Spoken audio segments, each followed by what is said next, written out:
Le grand amphithéâtre Jacques Meunier de l'ENAM abrite durant 2 jours, du 29 au 30 janvier 2026, une double rencontre institutionnelle. La conférence annuelle des responsables des services centraux, déconcentrés et des organismes placés sous la tutelle du ministère de la fonction publique et de la réforme administrative, couplée à la cérémonie d'échange de vœux de Nouvel An. Cette première journée est marquée par l'ouverture solennelle de la conférence annuelle présidée par le ministre Joseph Lé, placée sous le thème « Application informatique de gestion logique des effectifs et de la solde, Aigle, une année au service de l'administration publique camerounaise dans un contexte de montée en puissance de l'intelligence artificielle, évaluation et perspective ». Dans son discours d'ouverture, le ministre Joseph Lé a souligné l'importance stratégique d'Aigle dans la maîtrise des effectifs et de la masse salariale de l'État, tout en appelant à une administration publique performante, plus transparente et résolument tournée vers l'avenir. Cette initiative, convient-il de le souligner,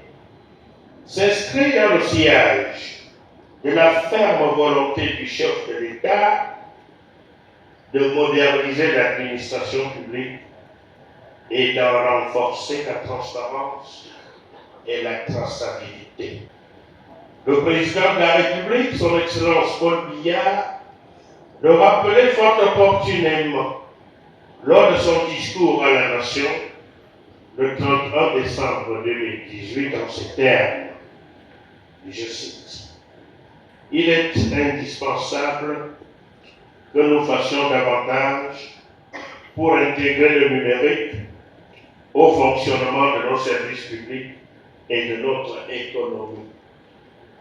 La société digitale qui s'annonce n'attendra pas des retardataires. » Les exposés techniques ont permis de dresser le bilan d'une année d'exploitation du système Aigle, mettant en lumière les avancées notables dans la fiabilisation des données administratives, la rationalisation de la solde et la lutte contre les dysfonctionnements structurels.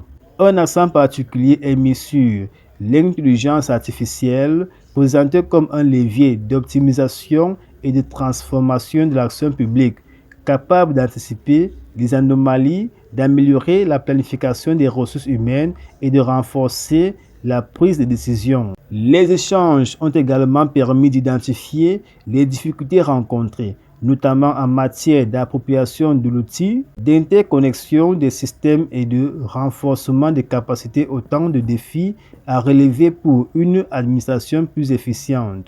Les travaux se poursuivent ce vendredi 30 janvier 2026 avec l'examen des recommandations issues des échanges. Ils s'achèveront par la cérémonie d'échange de vœux de Nouvel An entre le personnel et le ministre de la fonction publique et de la réforme administrative, Joseph Lé.